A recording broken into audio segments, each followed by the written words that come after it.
Estamos en una serie aquí en la iglesia en estos días muy interesante sobre los dobles de llamamientos de Dios a 7 personas en la Biblia. Génesis capítulo 15, Dios llamó a Abraham: Abraham, no extiendas tu mano sobre el joven ni le hagas nada, ya sé que temes a Dios. Génesis capítulo 46, Dios llamó por nombre al nieto de Abraham, dudando si iba a Egipto o no, y le dijo: Jacob, Jacob. Estaba transformando a ese hombre. Éxodo capítulo 3, el Señor llamó a Moisés frente a la zarza y le dijo: Moisés, Moisés, quita el calzado de tus pies, porque el lugar en que estás, tierra santa es. Luego, lo que tenemos abierto aquí en la palabra esta mañana, primero de Samuel capítulo 3, Dios se paró frente al lecho en el templo donde dormía este niño, este jovencito, este adolescente, y es la 4ª vez que Dios menciona el nombre de una persona en forma doble para un llamamiento especial, y le dijo: Samuel, Samuel. En el Nuevo Testamento, en el capítulo 10 de Lucas, el Señor le dijo a una mujer que estaba sirviendo a Cristo: Marta, Marta, afanada y turbada estás con muchas cosas, pero solo hay una cosa necesaria, y María ha escogido la buena parte, la cual no le será quitada. Casi al final del libro de Lucas, el Señor advierte a Simón, el discípulo imperativo, y le dijo, cuando estaba avisándole de la debilidad de Pedro en la fidelidad al Señor, le dijo: Simón, Simón, la 6ª vez que la palabra habla doblemente a una persona: Simón, Simón, Satanás os ha pedido a todos los discípulos para zarandearos como a trigo, pero yo he rogado por ti para que tu fe no falte. Y en Hechos capítulo 9, el Señor le dijo a un hombre perseguidor de la iglesia que estaba supuestamente dándole culto al Señor, mientras él eliminaba y llevaba preso a aquellos que predicaban el camino, que para él era herejía. Como el hermano decía, Pablo pensaba que los cristianos eran herejes, no practicaban la ley del gran Moisés, y comenzó a perseguirlo con sinceridad, y pidió cartas para ir a Damasco a traer preso a los hermanos cristianos allá. Pero yendo por el camino a mediodía, diga conmigo, a mediodía, cuando el sol está más brillante que todo, se le apareció, dice la palabra en Hechos 9, una luz que sobrepasaba el resplandor del sol. Cristo resplandece más que el sol. Y la voz de ese Cristo glorioso, más que el sol, le dijo la 7ª vez en la Biblia a un hombre: Saulo, Saulo. Y ahora con una pregunta: ¿por qué me persigues? Dura cosa te es dar coces contra el aguijón. Estamos estudiando que estos 7 llamamientos dobles del Señor son tan importantes porque se corresponden con lo que Romanos capítulo 8 dice. El Señor dice: y sabemos que a los que aman a Dios todas las cosas les ayudan a bien, esto es, a los que conforme a su propósito son llamados. Entonces ese pasaje se enlaza que cada una de las 7 personas que el Señor llamó por nombre propio 2 veces, Él los llamó con un propósito. Dios es un Dios de propósitos. Otros dicen aleluya por eso. La Biblia habla del buen propósito que el Señor tiene con su pueblo. Él nos redimió con un propósito, para que publiquemos las virtudes de aquel que nos llamó de las tinieblas a su luz admirable, para que seamos la sal de la tierra, para que seamos la luz del mundo. Dios no hace nada sin un propósito. Y cuando nos llama con un plan. Él tiene un propósito. Usted no es un apéndice, tampoco yo, en el cuerpo de Cristo. Todos tenemos un plan. Todos somos, aunque sea un dedo, todos somos un codo. No, un codo no, que es muy feo eso. Una pierna, un brazo, una boca que habla, que testifica, una mente que enseña, que tiene luz de la palabra. Pero todos somos algo, porque Dios no hace nada sin un propósito. Voy a decir amén yo por eso al Señor. Estudiamos que la trascendencia del llamado de Abraham es que Romanos 8 dice que el Señor nos llamó para justificarnos, nos llamó para santificarnos y nos llamó para darnos a iluminar al mundo con su gloria. Nos llamó para justificarnos, nos llamó para santificarnos y nos llamó para que tengamos su gloria manifestándola a este mundo. Abraham, el primer llamamiento doble del Señor, es el primer hombre que el Señor llama doblemente, y a ese lo llamó para justificarlo. Y dice la palabra: Abraham creyó a Dios y le fue contado por justicia. Toda la Biblia circula ese tema: el justo vivirá por la fe. Luego Jacob, el llamamiento de Dios para santificar a un hombre que la Biblia dice en Isaías que Dios lo miraba como un gusano, hablando del carácter corrupto de ese hombre, el carácter engañoso de Jacob. Pero Jacob muestra en todo el trabajo de Dios con Jacob que el Señor lo fue llamando, y lo llamó 2 veces para transformarlo de Jacob en Israel. Hay un capítulo que dice que el Señor es el que creó a Jacob y el que formó a Israel. Me fascina eso. El Señor hizo a Jacob, pero el Señor formó a Israel. En otras palabras, lo llamó en bruto cuando él tenía un nombre de engañador, pero el Señor formó de ese hombre una pieza de acuerdo al modelo de Dios. Y estudiamos hace poquito que cuando estaba él siendo un gusano que engañaba a todo el mundo, a su hermano, a su padre, y huye de su delito de engañar a su papá, el Señor se le aparece en Betel y le muestra una escalera que estaba apoyada en tierra y su cúspide tocaba el cielo, y era la perspectiva de Dios con Jacob de santificarlo para que no fuera más un gusano que se mueve sobre lo terrenal, sino un hombre que mira a las alturas en la cual está nuestro Padre Celestial. Quiero verte en esta mañana mirando a las alturas en todo lo que estamos haciendo aquí en el culto para Dios, ¿verdad? Dice la Biblia que los que son levantados de los muertos con el Señor, pongamos la mira en las cosas de arriba. Ese fue el llamado de Jacob, de un terrenal a un hombre que comenzó a mirar lo eterno, y su nombre fue cambiado de engañador por príncipe con Dios. Estudiamos después el llamado de Moisés, el hombre que manifestó la gloria de Dios en Israel, en la zarza, en la plaga de granizo y fuego, cuando su gloria, la del Señor, caminó encima de Israel por 40 años cada noche en columna de fuego y de día en columna de nube. Vio la gloria de Dios en el Sinaí, y después Dios le mostró las espaldas suyas a Moisés cuando él pidió: te pido que me muestres tu gloria. Y finalmente Moisés murió en una manera gloriosa en los brazos del Señor, y como si fuera poco, lo estudiamos también, apareció en la transfiguración con Elías. Estaba Moisés y Cristo, y apareció rodeado de gloria. Ahí nos quedamos el domingo pasado, y esta mañana estamos mirando un poquito, aunque sea así rapidito, pero detenidos en la maravilla del cuarto llamamiento doble de Dios en la Biblia, el llamamiento de un joven que era un adolescente llamado Samuel. ¿Cómo le dijo el Señor a Samuel cuando lo llamó? Samuel, Samuel. Anoche que estaba mirando la escritura un poquito después de la vigilia que vine, me di cuenta que en la diversidad de los 7 llamamientos de Dios hay 2 sexos. Hay hombres que Dios llama doblemente, y hay mujeres también en el programa de Dios. Y también descubrí mirando la palabra que a Moisés, que lo llamaron para ser glorificado, para manifestar gloria en el pueblo, el Señor lo llamó cuando era un anciano de 80 años. Pero diverso y diferente al llamamiento de Moisés, el de Samuel es un llamamiento a un adolescente. Dígame, Sandrita, tu trabajo con los adolescentes es poderoso. Él puede llamar a un anciano y él puede también llamar a un adolescente. Samuel es un tipo de esas personas que el Señor no espera que maduren para llamarlo. Siendo muy jovencito, tal parece que era quizás 12 años, un niño dormía en el templo de Jehová porque su madre lo había traído como una ofrenda al Señor. Y estando siendo un niño, dormía, y dice que ministraba a Jehová, el Dios de Israel, en presencia de Elí.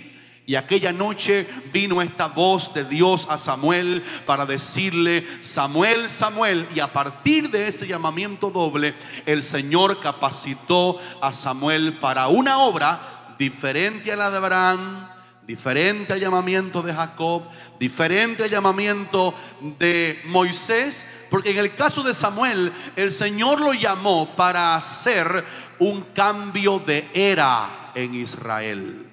Y yo quiero que ustedes sepan que Dios nos está llamando para hacer un cambio de era también a nosotros. Déjame decirte por qué. La generación en que vivimos es una generación, dice la Biblia, maligna y perversa, en medio de la cual nosotros resplandecemos como luminares en el mundo. Usted representa un cambio de estatuto en este mundo que licencia la maldad, que licencia la idolatría, la homosexualidad, el robo. Pero el Señor te ve a ti como una persona que cambia la manera de vivir delante de la gente. Es diferente cuando te ven a ti, porque el Señor nos ha puesto para que no nos conformemos a la situación moral de nuestros días, sino para que cambiemos con el testimonio que damos este mundo para Cristo Jesús. Dicen amén por eso. El gran mensaje evangelístico no es un tratado, eso es muy importante. El gran trabajo evangelístico no es decirle a la gente yo soy cristiano, eso es muy importante. Pero el trabajo evangelístico más poderoso es una vida vivida para Dios delante de los inconversos. ¿Sabe qué dijo Jesús de eso? Dijo: así alumbre vuestra luz delante de los hombres, para que los hombres inconversos vean vuestras buenas obras, y ellos, cuando nos vean vivir para Dios, ellos glorificarán a nuestro Padre que está en los cielos. La gente se van a dar cuenta que tú eres diferente, que perteneces a otro tiempo. Tú perteneces a un tiempo donde el tiempo no está. Tú perteneces a la eternidad. Vamos para la eternidad, aleluya. Estamos aquí por un tiempo en el tiempo, pero no pertenecemos al tiempo, pertenecemos a la eternidad. Es por eso que algunas personas que te miran en el cambio de era que tú representas, te miran como desfasado, te miran como old fashion, te miran como una persona que no pertenece a la costumbre de aquí, porque nuestra ciudadanía está en los cielos y de allí esperamos al Señor Jesucristo, nuestro Salvador. ¿Cuántos dicen amén? Yo quiero decirle, antes de que me meta un poquito en Samuel, algunas características de los 7 llamamientos dobles de Dios que tienen que ver con nosotros también y con Samuel. Primero, estos 7 llamamientos de Dios a las personas que ya dijimos en la Biblia, los hizo directamente Dios. Y yo voy a decir amén cuando diga ahora que a ti te llamó también directamente Dios. No estás aquí porque te llamó el pastor o que te predicó alguien. Dios usó a alguien, pero te ha llamado directamente el Señor. La segunda cosa que quiero decir es que Dios te conoce por tu nombre. Uno de los mensajes entre líneas de por qué la Biblia revela que hay 7 personas, una mujer y 6 hombres, a quienes Dios llamó por nombre, es la enseñanza maravillosa de que Él nos conoce por nuestro nombre. En otras palabras, individualmente le interesamos. Él nos conoce, nos ama personalmente. Ninguno aquí es parte del bulto. Hay un plan de Dios con tu vida. Hay un plan de Dios. Dígame, aunque ese hermano despierte. Hay un plan de Dios para ti. Él nos conoce por nuestro nombre. Dice la Biblia que aún nuestros cabellos están todos contados. Y yo voy a decir amén a eso otra vez. Qué maravilloso que yo nunca me he puesto a contar los cabellos míos. Pero el Señor sabe, un pajarillo cae, una hoja cae y Él la sabe. Él te conoce por tu nombre, te ama como te llamas. Número 3, la verdad tercera, Dios necesita hombres para usarlos para sus propósitos. Usted dirá, pastor, repítame eso. ¿Dios me necesita a mí? Sí, no en el cielo, pero aquí en la tierra Él nos necesita para llevar a cabo su programa. Es por eso que la Biblia habla de la iglesia como el cuerpo de Cristo. Cristo no está aquí en la tierra ahora, está aquí a través del Espíritu Santo, pero la persona de Él está sentada a la derecha del Padre, haciendo lo más importante, intercediendo por nosotros delante del Señor. Pero el evangelismo no lo va a hacer Cristo, la luz no la va a dar Él en persona, su luz nos va a iluminar a ti y a mí para que tú y yo iluminemos al mundo. ¿Cuántos dicen amén? Él va a amar a través de nosotros. Él necesita hombres y mujeres a quienes pueda llamar y usarlos, porque los ángeles no pueden venir aquí a predicar. Tenemos que hacerlo nosotros. La cuarta verdad es que el Señor tiene un propósito general con su pueblo, pero tiene a la vez un propósito personal con cada uno de nosotros. Fíjense que el talento de Mario no es el talento de Orley, ni el talento de Miriam Castro es el talento de Mabel.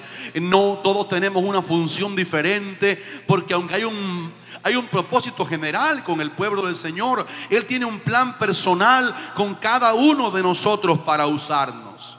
El número 5 es que estos llamamientos son 7.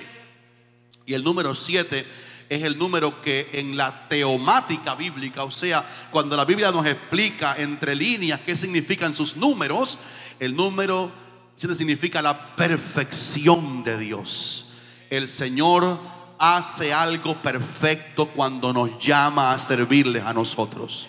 Cuando Él nos llama a servirle, eso pertenece a la perfección de Dios. Es por eso que los llamamientos incisivos, los llamamientos perseverantes de Dios, como darle el nombre a la persona 2 veces, pertenece al número 7, para que nos demos cuenta que es perfecta la obra de Dios cuando nos ha llamado. Por eso dice la Biblia que es mejor no haber conocido el camino de justicia, mejor no haberlo conocido nunca, que después de haberlo conocido volverse atrás. Es muy peligroso volverse atrás. La Biblia habla claro, en manera ruda, del peligro de reincidir, porque no hay mucha esperanza para una persona que voluntariamente niega la sangre del pacto en la cual fue santificado y comienza a negar la fe del Señor a propio instinto. No como Pedro, que se debilitó, pero Hebreos 10 habla del peligro de volvernos voluntariamente atrás. Dios nos ha llamado, y su llamado es un llamado perfecto a cada uno de nosotros. ¿Cuántos dicen amén, hermanos? Ahora, también son 7 llamamientos, porque entre líneas aprendemos que la obra de Dios no la puede hacer una sola persona. Dios usa a varias personas. No era un apóstol, eran 12 apóstoles. No era una iglesia nada más. El plan del Señor en Jerusalén era que desde allí salieran a Jerusalén, Judea, Samaria y hasta lo último de la tierra. Una de las enseñanzas que veremos enseguida en Samuel es que Dios es un Dios que trabaja en equipo. Todos somos importantes en el reino de Dios. El Señor no ve en la Biblia al hombre orquesta, que lo hace todo, que lo sabe todo. Son 7 personas a las que Él llamó, porque cada una de ellas por separado era parte del equipo de todo el programa que Dios quería mostrarnos a nosotros en su palabra. Por eso quiero volver a decir en esta mañana: considere a su hermano. No hay amenes. Considere a su hermano.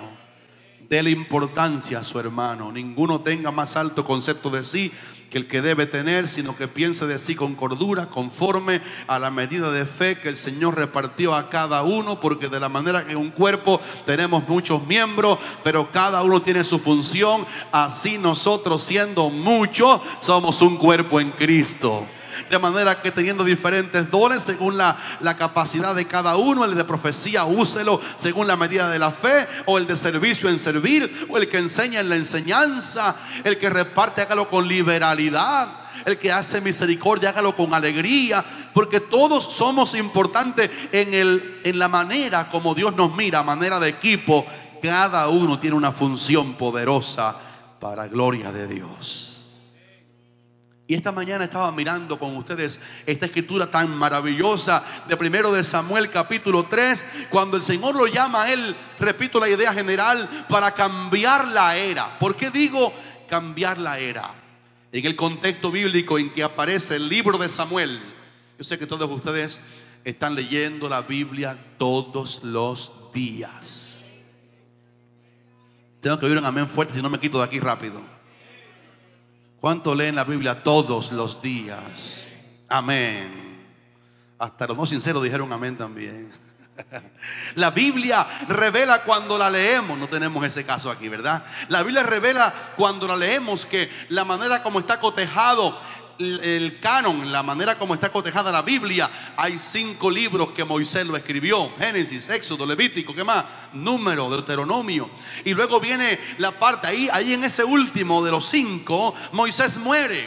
Y en el libro siguiente, que es Josué, lleva el nombre del caudillo que entró con Israel a la tierra prometida. Siempre le pregunto a la gente: ¿cuál ministerio usted cree que fue más difícil, el de Moisés o el de Josué? y hay disímiles opiniones. Algunos creen que el de Moisés Freeman fue tremendo porque él tuvo 40 años luchando con aquella gente. Ya no nace gente como aquella, hermano, pero aquella gente eran duros de corazón y de cerviz endurecida, eran unos rebeldes, eran unos murmuradores. Menos mal que ya eso se acabó, eso de los años pasados, y todo el mundo nace ahora very nice.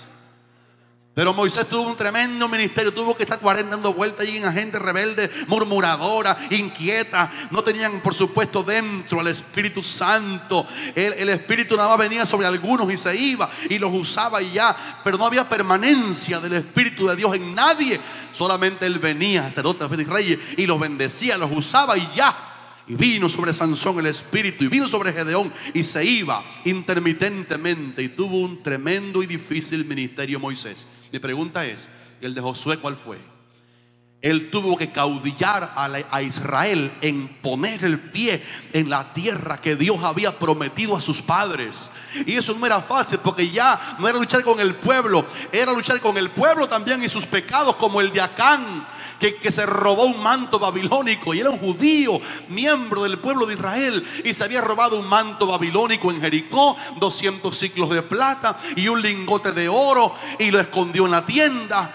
Y tenía que luchar Josué con los pecados del pueblo, cómo redimir, pero sobre todo su labor era conquistar las tierras prometidas, no con la palabra de Dios en la boca nada más, sino fajándose, porque era el método de la era, cuerpo a cuerpo con los filisteos, con los cananeos, con los jebuseos, con los gergeseos, los que habitaban la tierra que Dios prometió a Abraham. Eran paganos, y el método de Dios fue que los eliminaran y ocuparan sus tierras.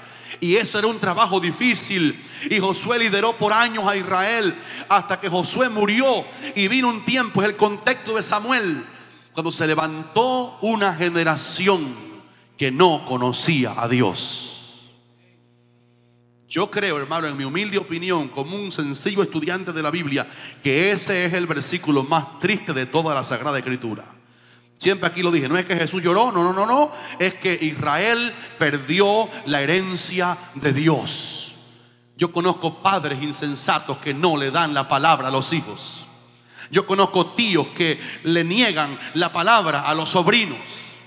La doctora que vino aquí me contó que su padre era un médico famoso, escribió libros en Holguín, y cuando él en la palestra en que estaba se enteró que su hijita, médico también, estaba yendo a la iglesia, él la deshizo de su paternidad. Elige entre mí y Dios. Tú me has avergonzado, como el hermano decía aquí, me has avergonzado. ¿Cómo que yo soy un médico tan famoso aquí en Holguín y ahora mi hija se ha metido en esa bobería de los cristianos? Pero Dios la ayudó, y ese padre rebelde y ateo y duro, cuando estaba grave con un cáncer de páncreas, el cáncer es uno de los más agresivos de los cánceres, cáncer de páncreas, que se lo comió a los 52 años, el pastor de ella fue a la casa del papá ateo, y en el lecho de muerte, unos días antes de morir, su padre recibió a Cristo y está en el cielo. Alábele si puede en esta mañana. ¿Cuántos dicen amén, hermanos? Era duro para Josué. Se levantó una generación después de Josué que no conocía al Señor. No hubo, escuchen esto, hermano, no hubo relevo. Yo estuve en un lugar predicando hace unos días que el corazón me dolió adentro, y yo dije: Señor, guarda a Monte de Sión y danos sabiduría como padres, como tíos, como abuelos. ¿Sabes por qué dije eso? Porque estaban las personas mayores en el culto. Era una casa grande que había un culto.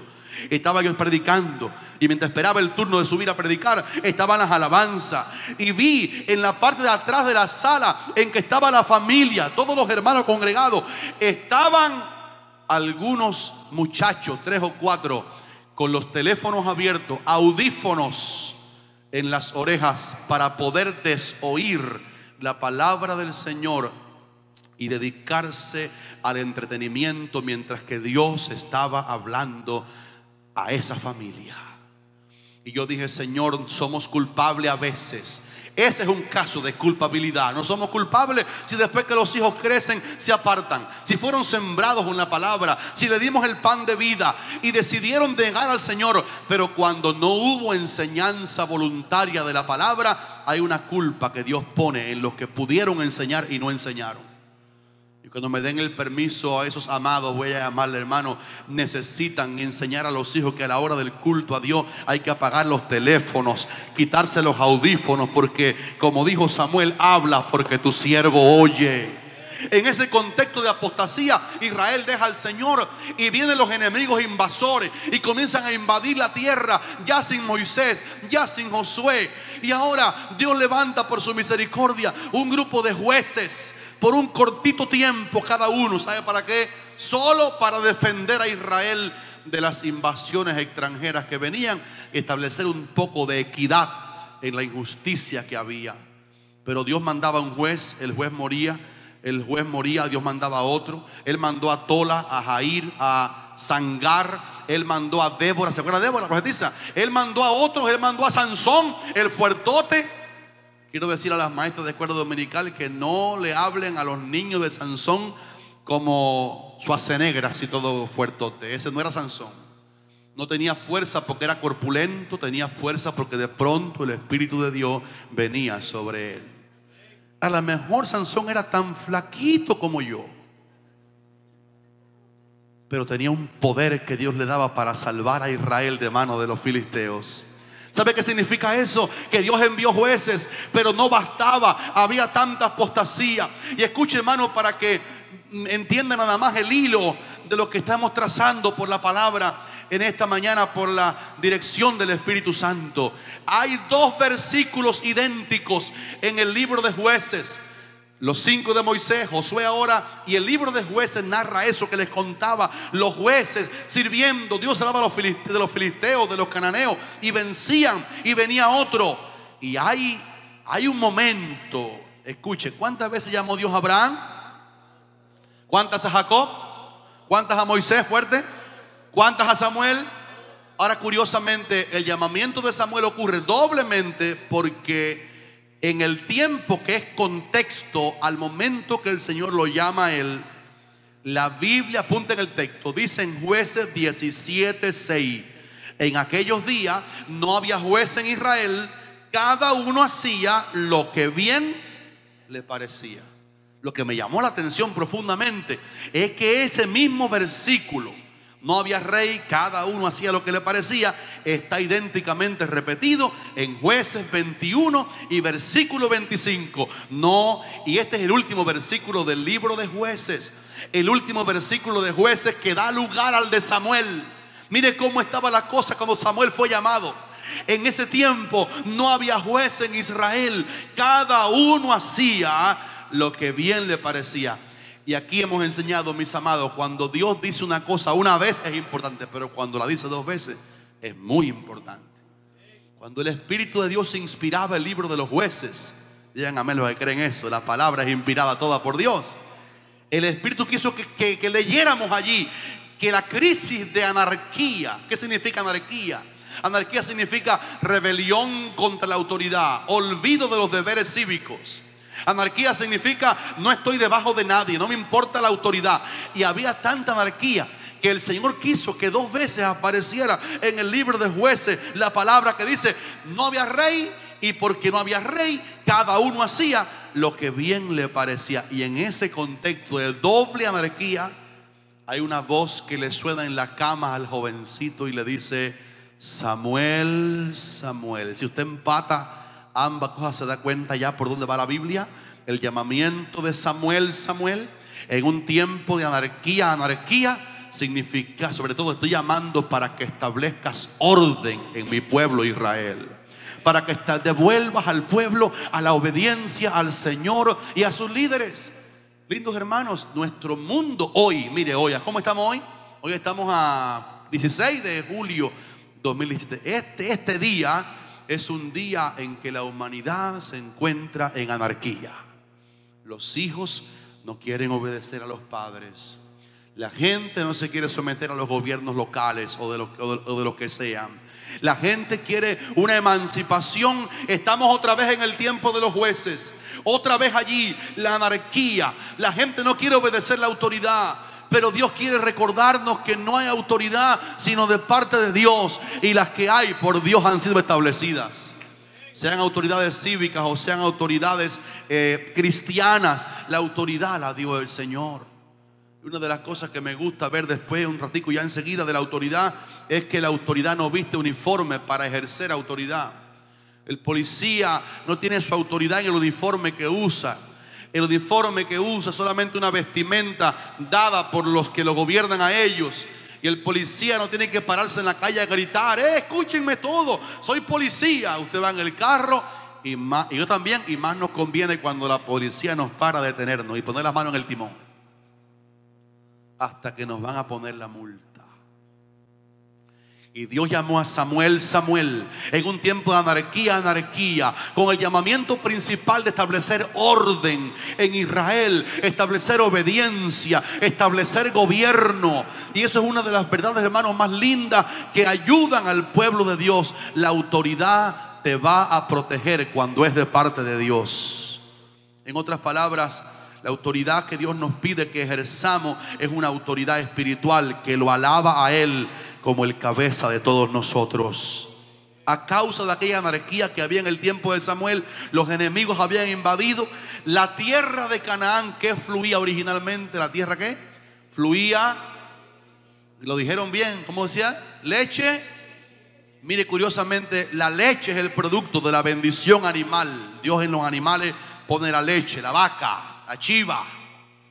Pero la miel es la bendición de Dios en lo vegetal.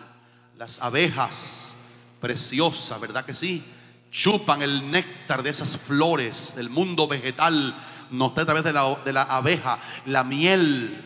Y miel y leche, lo animal y lo vegetal, estaba tan bendecido en la tierra prometida, a la cual con Josué Israel entra, mis queridos hermanos, que la palabra dice que había abundancia.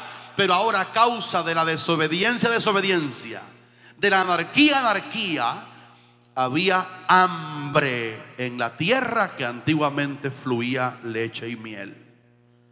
A tal manera que Gedeón estaba escondiendo el trigo de los madianitas, el poquito que había. Estaban cuidando que el producto poquito que quedaba no lo robaran los enemigos. Y el libro que está después de Jueces, dando lugar a Samuel, es Ruth. Y el tema del libro de Ruth, ¿cuánto aquí ha leído Ruth una vez en la Biblia? El Ruth. El tema de Ruth es una familia rica de Belén, que a causa del hambre que vino por la anarquía, se fueron a los campos de Moab a ver si podían comer, y allá la muerte los alcanzó. Noemí perdió a su esposo Elimelech. Noemí perdió a sus dos hijos en la tierra extranjera, Malón y Kelión. Le quedaron las dos nueras, Orfa y Ruth. Orfa se fue y Ruth se quedó con ella. Y después regresan a los campos de Belén otra vez. Estuvieron como 10 años en tierra pagana de Moab, y viran ahora con luto. Ella perdió el esposo, es viuda. Ella perdió los dos hijos, ha sido herida en los sentimientos. Noemí viene solamente con la nuera fiel, con Ruth, porque había hambre. Menos mal que allá en la tierra donde viraron le esperaba la fidelidad del Dios que está aquí esta mañana con nosotros.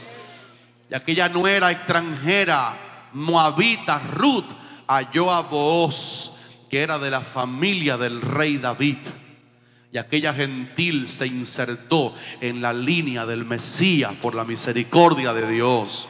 Déjame, hermano, abrir aquí un corchete en esta clase bíblica para decir: en la ira Dios siempre se acuerda de la misericordia. Nada más voy a ir amén de la gente que está aquí. Digan amén si lo creen. En la ira, digan conmigo, en la ira Dios se acuerda de la misericordia. No nos trata siempre como merecemos, sino a pesar de que merecemos lo peor cuando nos portamos mal, la misericordia del Señor es continua. Dicen amén a eso. Y Dios tuvo misericordia de aquella mujer de Noemí y de su nuera Ruth, y vino a ser parte de la línea mesiánica, aquella mujer gentil. Lo curioso, cuando llegamos ahora al libro de Samuel y vemos a Dios parado frente al lecho de Samuel en el templo: Samuel, Samuel.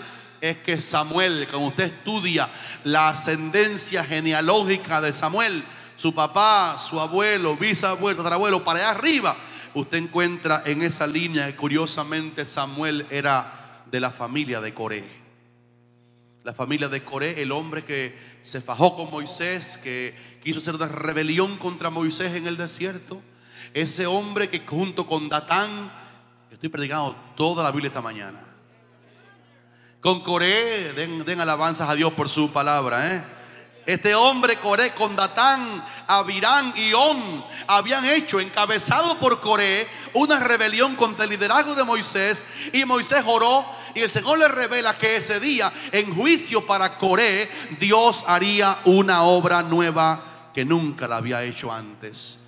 Y dice la palabra que la tierra se abrió y se tragó a Coré, Datán y Abirán. Y el milagro que revela Números 26, lo predicamos aquí hace como 2 meses, es el milagro de que aunque se hundió la tienda de Coré, dice la Biblia, con todo lo que tenía, Dios salvó, y nadie se explicó cómo, a los 3 hijos varones de Coré. Y cuando la tierra se abrió con Coré y su familia, en Números 16, dice Números 26, que Dios salvó los 3 hijos de Coré, y Dios no nos explicó cómo lo hizo. Él es el Dios que rescata del hoyo mi vida. Alábele si puede en el día de hoy. Él es el Dios que rescata del hoyo mi vida. Y salvó a aquellos 3 jóvenes para que escribieran 12 salmos en el libro de los salmos. Ese salmo 85 lo escribieron los hijos de Coré. Fuiste propicio a tu tierra, Señor. Perdonaste la maldad de tu pueblo. Todos los pecados de ellos cubriste. Oh, tu ira fue reprimida por amor a tu pueblo. Y Samuel era uno de la descendencia de Coré. Y aquí aprendo. Y cuando Dios te va a usar, cuando Dios te llama, Él no se fija en tu pasado para determinar tu futuro. Alábale si puede. Dios no usa nada más gente de la buena realeza. Lo vil, lo menospreciado, lo que la gente despreció, de lo que la gente se rió, también el Señor lo usa cuando lo quiere usar para su gloria. Samuel no calificaba para el doble llamamiento de Dios, pero Abraham tampoco, porque el papá de Abraham era Taré, un hombre idólatra. Jacob no calificaba porque él era un sinvergüenza. Moisés no calificaba porque era un asesino. Samuel no calificaba porque la familia de él era una familia que había ofendido a Dios y al liderazgo. Pero Dios, de lo que no sirve, hace lo que sirve. De lo que no es, hace lo que es. Hermano, me voy a llenar de gozo cuando repita esto aquí. Lo voy a repetir porque es una palabra rema. Oiga esto. Dios ha elegido jóvenes que están aquí, adolescentes que están aquí, hermanas adultas y hermanos adultos, para cambiar cosas en su familia que no servían. Y a partir de ti, Dios las va a cambiar para su gloria.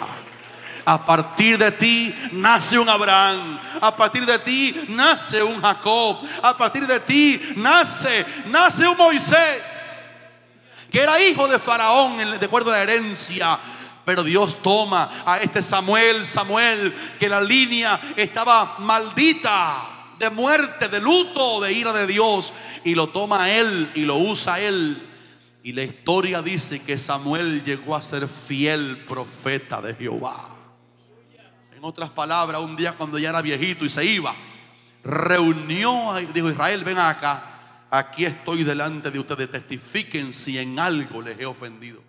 Y el pueblo entero dijo: usted nunca nos ha ofendido, no ha tomado nuestras ovejas ni nuestros bueyes, ha sido un hombre de testimonio claro.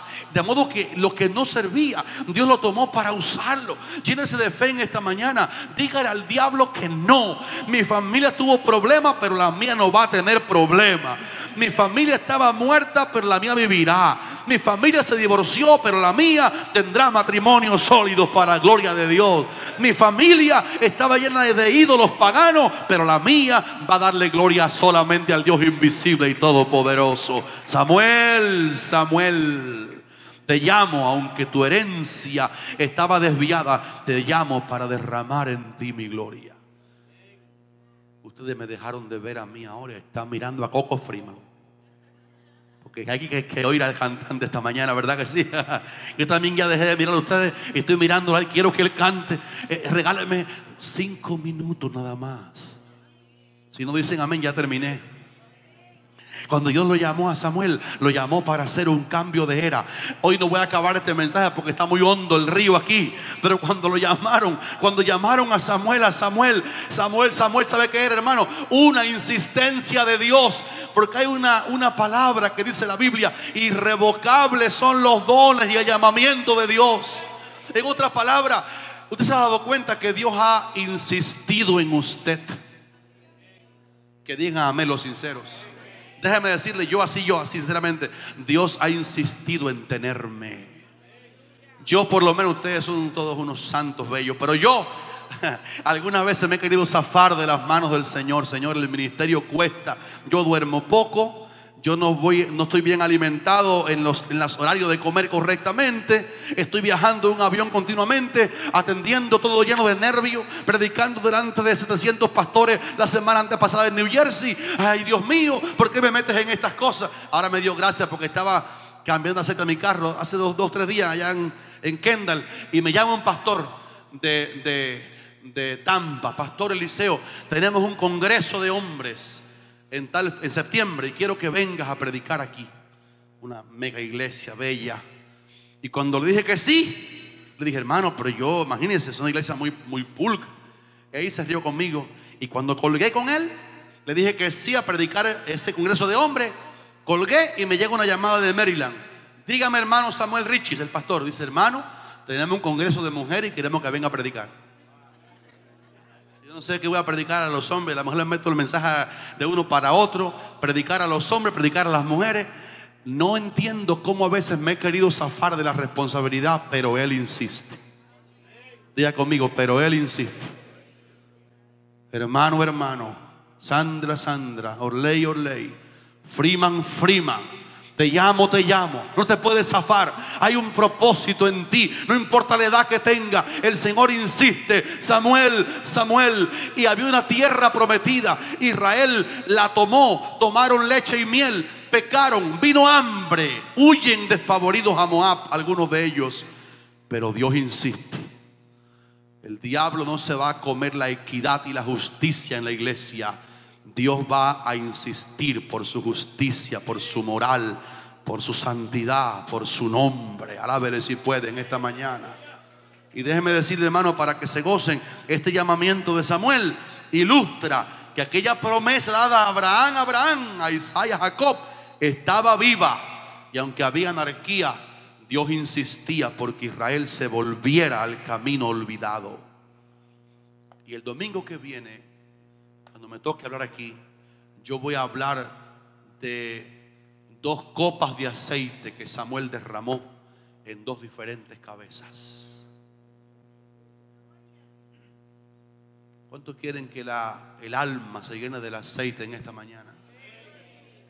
Este Samuel fue llamado para tomar 2 copas diferentes y derramarla en una cabeza que finalmente no sirvió.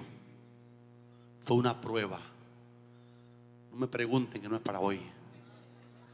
La otra cabeza donde derramó el aceite era el hombre elegido para servir al Señor.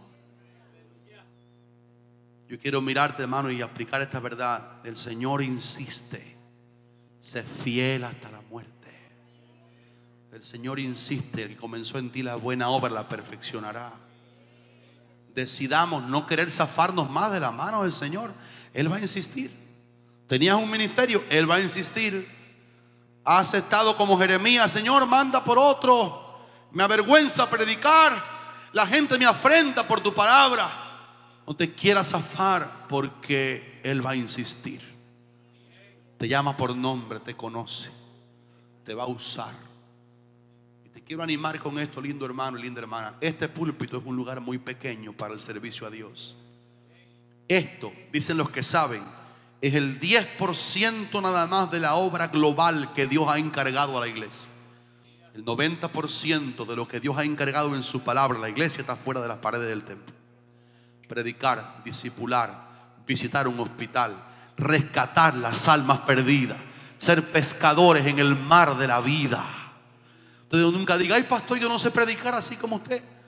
Bueno, pero sabes buscar un alma, que a lo mejor yo no soy experto en eso. Bueno, pero sabes ir al hospital y llevar consuelo y oración a una persona.